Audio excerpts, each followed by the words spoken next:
আসসালামু আলাইকুম রহমতুল্লাহ। ৩৪ fit ৮ by ৪৩ fit ৬ জায়গার মধ্যে দুই ভাইয়ের জন্য ২ ইউনিটের প্ল্যান নিয়ে আসছি। প্রিয় বন্ধুরা, প্রতিটি ইউনিটে থাকবে ২টি বেডরুম, ২টি বাথরুম, একটা কিচেন রুম, একটি ড্রয়িং কাম ডাইনিং রুম, একটি ব্যালকনি। দোতলা ফাউন্ডেশন দিয়ে এই বাড়িটির এক্সটেরিয়র এবং ইন্টেরিয়র টোটাল স্ট্রাকচার কমপ্লিট করতে খরচ পড়বে মাত্র স্ট্রাকচারাল বাবদ গাঁথনি সহ ১৬ লক্ষ টাকা। ফিনিশিং আইটেমের জন্য আরও কিছু টাকা খরচ পড়বে। সব কিছু মিলিয়ে আজকের এই প্রজেক্ট আমি যেটি দেখাবো, টোটাল বাড়িটির এক্সটেরিয়র ডিজাইন দেখাবো, টপ ভিউ দেখাবো, 2D ফ্লোর প্ল্যান এবং দোতলা ফাউন্ডেশন দিয়ে একতলা কমপ্লিট করতে A to Z কত টাকা খরচ যাবে সেই খরচের এস্টিমেশন অ্যান্ড কস্টিং আপনাদের সাথে শেয়ার করব। তাই না টেনে সম্পূর্ণ প্রজেক্টটি অবশ্যই ফুল দেখে থাকবেন ইনশাআল্লাহ।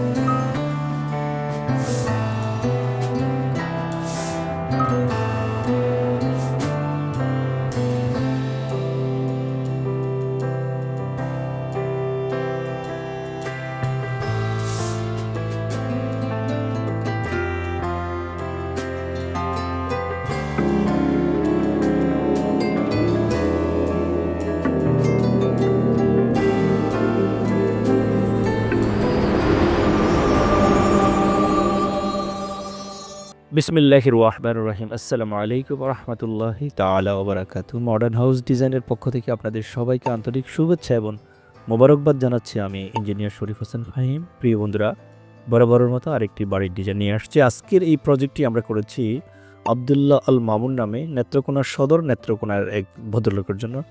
ভদ্রলোক বাংলাদেশে থাকেন, উনি একটি জব করেন, ওনার পোস্টিং হচ্ছে লক্ষ্মীপুরে। ভদ্রলোক ইউটিউব থেকে আমাদের নাম্বার নিয়েছেন, আমাদেরকে রিকোয়ারমেন্ট দিয়েছেন। আমরা রিকোয়ারমেন্ট অনুযায়ী ওনার বাবা আব্দুল মমিনের পরামর্শক্রমে এই ৪৩ ফিট ৬ বাই ৩২ ফিট জায়গার মধ্যে ২ ইউনিটের প্ল্যান করেছি ২ ভাইয়ের জন্য। ভবিষ্যতে হয়তো একটা বাই একতলা থাকবে আর অপর বাই দোতলা চলে যাবে, সেজন্য মাঝখানের পার্টিশনটা তুলে দিলেই কিন্তু বাড়িটি সুন্দর হয়ে যাচ্ছে। আপনারা এখন দেখতে পাচ্ছেন বাড়িটির এক্সটেরিয়র ডিজাইন, খেয়াল করে দেখবেন। বারান্দার মধ্যে আমরা একটু নান্দনিকতার ছোঁয়া নিয়ে আসছি, আমরা ফেরাপেট ওয়ালের মধ্যে একটু আধুনিকতার ছোঁয়া নিয়ে আসছি।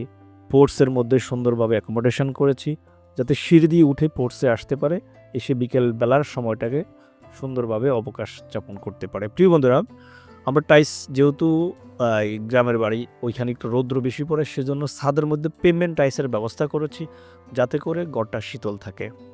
জানালার মধ্যে বক্সের প্রভিশন রেখেছি। অবশ্যই বক্সটাকে আপনারা আরসিসি ডালাই করবেন, তাহলে লং টাইম সাস্টেইন করবে। ফেরাপেট ওয়ালটাকে 5 ইঞ্চি গাঁথনি দিতে পারেন। আমরা যেভাবে করেছি আলহামদুলিল্লাহ খুবই চমৎকারভাবে কালার কম্বিনেশন করেছি। আমরা মাত্র 6 ইঞ্চি জায়গা কার্নিশ রেখেছি, চাইলে আপনি কম বেশি রাখতে পারেন। ফোর্সটাকে আমরা ইজিলি করেছি, কেননা গ্রামের মিস্ত্রিরা আসলে সব কিছু করতে পারে না। তা আমরা এমনভাবে ডিজাইনগুলো করি যাতে করে আমাদের মিস্ত্রি সাহেবরা সুন্দরভাবে 100% ড্রয়িং অনুযায়ী কাজটাকে শেষ করতে পারে।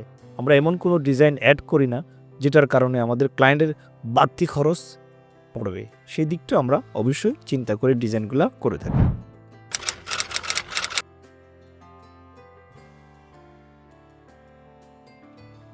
সম্মানিত ভিউয়ার্স, এটা হচ্ছে বাড়িটির টপ ভিউ। খেয়াল করে দেখবেন, ফোর্স স্টেয়ার দিয়ে বিল্ডিংয়ের ভিতরে প্রবেশ করার সময় স্টেয়ারটা এমনভাবে আমরা ডিজাইন করেছি যাতে নিচতলা এবং দোতলার মধ্যে প্রাইভেসি মেনটেন থাকে।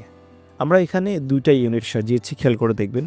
এক পাশে হচ্ছে 2টি বেডরুম, 2টি বাথরুম, একটা কিচেন রুম, একটি ড্রয়িং কাম ডাইনিং স্পেস। এটা হচ্ছে ক্লায়েন্টের রিকোয়ারমেন্ট। আমরা আবারও বলি, সবসময় আমরা যে ডিজাইনগুলো করে থাকি এগুলা কোনো না কোনো আমাদের সম্মানিত ক্লায়েন্টের পরামর্শক্রমে, ওনাদের দিক নির্দেশনা অনুযায়ী, ওনাদের রিকোয়ারমেন্ট অনুযায়ী আমরা করে থাকি। আপনিও চাইলে আপনার জমির আলোক আপনার রিকোয়ারমেন্ট অনুযায়ী বাড়ির ড্রয়িং এবং ডিজাইন আমাদের কাছ থেকে করে নিতে পারেন। সেই জন্য স্ক্রিনে দেখানো আবার কল করতে পারেন।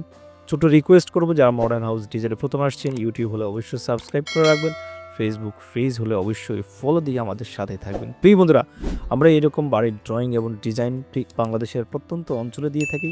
শুধুমাত্র আপনার জায়গার পরিমাপ রিকোয়ারমেন্ট দিয়ে অর্ডার কনফার্ম করলে আমরা ডিজাইন করে দেব। মনে রাখবেন, জায়গা আপনার, টাকা আপনার, এটাকে বাস্তবায়নে করার দায়িত্ব হচ্ছে আমাদের। প্রিয় বন্ধুরা, এটা হচ্ছে বাড়িটির টোটাল টপ ভিউ দেখানোর চেষ্টা করতেছি। 2 ভাই একই ছাদের নিচে থাকবেন। যখন 2 ভাই দোতলায় চলে যাবেন, এক ভাই নিচতলায় থাকবে আর এক ভাই উপরতলায় থাকবেন, তখন মাঝখানের শুধু পার্টিশন ওয়ালটা তুলে দিলেই মাঝখানটা সুন্দর হয়ে যাবে। আমরা সেই দিকটা মাথায় রেখে কিন্তু ডিজাইনটাকে ড্র করেছি। শুধুমাত্র যে না আমরা এখন থাকবো ভবিষ্যতের কথা চিন্তা করবো না, তাহলে ইঞ্জিনিয়ারের কাছে আসছি কেন? একজন ইঞ্জিনিয়ার আমাদেরকে দিক নির্দেশনা দিবেন কিভাবে আমাদের কাজটাকে কাস্টমাইজ করে আমরা আর্কিটেকচারাল, স্ট্রাকচারাল, ইলেকট্রিক্যাল, প্লাম্বিং, পরিবেশ বান্ধব, ইকোনমিক্যাল, টেকসই সব দিক চিন্তা করেই কিন্তু একজন ইঞ্জিনিয়ার আপনাকে সুপরামর্শ দেবে। মডার্ন হাউস ডিজাইন আপনাদের পাশে আছে। আমাদের প্রতি আস্থা এবং বিশ্বাস আপনারা রাখতে পারেন।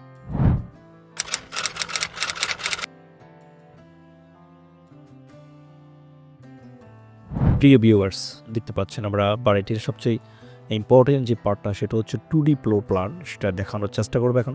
34 ফিট 8 বাই 43 ফিট 6 টোটাল জায়গা 1537 স্কোয়ার ফিটের মধ্যে আমরা কভার করেছি। ফোর্স স্টেয়ারকেস, ভিতরে প্রবেশ করলে ড্রয়িং কাম ডাইনিং, 2টি bedroom 13 feet by 13, 13 feet by 14। খেয়াল করে দেখবেন, একটি কমন টয়লেট 4 ফিট 7, আর একটি 3 ফিট 4 বাই 8 ফিট, একটি kitchen 6 feet by 7 feet, dining space 9 feet 3 by 10 feet 5। সব কিছু মিলিয়ে সুন্দর একটা কম্বিনেশন আমরা ড্র করার চেষ্টা করেছি। আশা করি এখান থেকে আপনারা অনেকটা উপকৃত হবেন। আরেকটা কথা বলে রাখি, আমরা আপনাদের কাছে হয়তো যে ভিডিওতে যে ইনফরমেশনগুলো দিয়ে থাকি এর বাহিরেও আমাদের কিছু ইনফরমেশন থাকে। সেটা হচ্ছে আপনি কীভাবে বাড়িটি করবেন, বাড়িটি কত ফিট মাটির নিচে যাবে, কলামের সাইজ কেমন হবে, বিমের সাইজ কেমন, কতটুকু লোড বাড়িতে আসছে, কত টন লোড আসছে, লোড ক্যারি করার জন্য আপনার সয়েল ক্যাপাবল কিনা, সেটাকে আমরা সয়েল স্টাবিলাইজেশন বলি, সয়েলকে রিফর্ম বলি। সেটা করার জন্য আমাদের স্ট্রাকচারাল ডিজাইন করতে হয় লোড ক্যালকুলেশনের আলোকে। সব কিছু মিলে আমরা যখন হাই রেজ বিল্ডিং করি এই জিনিসটাকে আমরা অবশ্যই গুরুত্বের সাথে বিবেচনা করি। তাই আপনার কেউ শুধু ফ্লোর প্ল্যান দেখেই বাড়ি করবেন এটা করতে যাবেন না। এটা করতে গেলে আপনি আসলে ক্ষতির সম্মুখীন হবেন, লাভের চেয়ে ক্ষতির দিকটা বেশি আসবেন। তো আমাদের সাথে স্ক্রিনে দেখার নাম্বারে কল করতে পারেন, আমরা আপনাদেরকে প্রয়োজনীয় দিক নির্দেশনা দেবো ইনশাআল্লাহ। তাহলে এটা হচ্ছে বাড়িটির total design 34 feet 8 by 43 feet 6, total 1537-এর মধ্যে 2 ইউনিট করেছি আমরা। চলুন দেখি বাড়িটি করতে কত টাকা খরচ যাবে।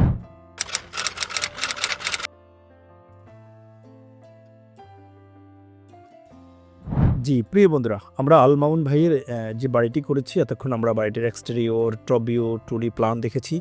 এখন হচ্ছে আমরা বাড়িটির এস্টিমেটিং এর কস্টিং দেখব। দোতলা ফাউন্ডেশন দিয়ে 1537 স্কোয়ার ফিট জায়গার মধ্যে কত টাকা যাবে খেয়াল করে দেখবেন মনোযোগ সহকারে। এই বাড়িটি কলাম পর্যন্ত কাজ করতে আমরা এক স্তর ইটের সোলিং, ফুটিং ডালাই, শর্ট কলাম ডালাই, লং কলাম, গ্রেড বিম, এই আদার্স আমরা একদম ভেঙে প্রতিটা পয়েন্টে কোথায় আমার কাজ হচ্ছে সবগুলা ভেঙে আমরা কাজ করি। 6,12,900 টাকা খরচ যাবে। একতলার ছাদের নিচে যে কলাম থাকবে 9 ফিটের কলাম পর্যন্ত, সেটা ছাদ পর্যন্ত কাজ করতে এই বাড়িতে খরচ পড়বে আপনার 5,41,579 টাকা। সব কিছু মিলিয়ে ফ্লোর ডালাই, বাড়িতে যখন আমরা ফ্লোর ডালাই করব, গাঁথনি প্লাস্টার করব, তখন খরচ পড়বে আমাদের 4,97,000 টাকা। সব কিছু মিলিয়ে দোতলা ফাউন্ডেশন দিয়ে একতলার ছাদ, ভিতরে গাঁথনি প্লাস্টার কমপ্লিট করা পর্যন্ত 16,51,694 টাকা খরচ পড়বে। ফিনিশিং আইটেমের জন্য খরচ পড়বে আরও 12,12,000 টাকা। অলমোস্ট সব কিছু মিলে 28,63,000 টাকার মধ্যে এই বাড়িটি দোতলা ফাউন্ডেশন দিয়ে একতলা কমপ্লিট করতে পারবে ইনশাআল্লাহ, আমরা এটা নিশ্চিত দিচ্ছি। তাহলে আমরা যদি সামারাইজ করি, কলাম পর্যন্ত 6,12,000 টাকা, ছাদ ডালাই দিতে 5,41,579 টাকা, ফ্লোর ডালাই গাঁথনি প্লাস্টার সহ 4,97,000 টাকা, দরজা জানলা রাজমিস্ত্রি আদার্স কাজ কমপ্লিট করতে 12,12,000 টাকা মালামাল লাগবে। প্রিয় বন্ধুরা, এটা হচ্ছে টোটাল বাড়িটির সামারাইজ। এখন আমি বলি আপনাদের কোন স্টেপ বাই স্টেপ আপনার বাড়িটি করবেন। ফার্স্ট টাইম হচ্ছে আপনি লেআউট দেবেন, লেআউট দিয়ে মাটি কমপ্লিট কাটে আপনার একবারে ছাদ ডালাই দিয়ে ফেলবেন। ফ্লোর ডালাই করবেন না, ফ্লোর ডালাই পরে করবেন। তাহলে কি হচ্ছে, হাঁটা চলার মধ্যে ফ্লোরটাকে ভালোভাবে স্টেবল হবে। ইনশাল্লাহ নেক্সট টাইম আরও সুন্দর কথা বলবো। ভালো থাকবেন, সুস্থ থাকবেন, দেখা হবে নেক্সট ভিডিওতে। আসসালামু আলাইকুম ওয়া রাহমাতুল্লাহ।